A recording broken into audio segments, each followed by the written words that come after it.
Hello, this video will show you how to add users into your JustLogin system. Let's log into the account. Next, click on this area where you see your name and then click on Add User. This will bring you to the basic details page. Take note that fields with asterisks are mandatory. Let's input the full name. The full name should be the same as what appears on the staff's tax documents or passport. The username is not case-sensitive. For the password field, you may leave this blank as the staff will be prompted to input their own password as initial login. The email is where the notifications will be sent to the staff. You can use either their personal or work email.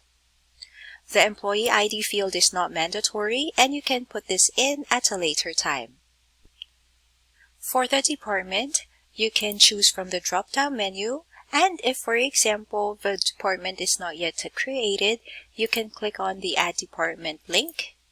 A pop-up window will appear and then you can type in the name of the new department and then click on Add.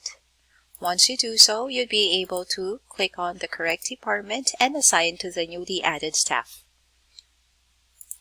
The join date is necessary in order for the system to accurately calculate the prorated values for payroll and leave entitlements.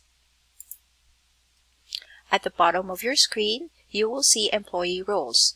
By default, the newly added staff is tagged as a user for all modules available in your system. If there are any modules that the staff will not be using, please untick accordingly. And if there are any additional roles that you would like to assign to the staff, put a tick on those boxes, and once done, you can go ahead and click on Next.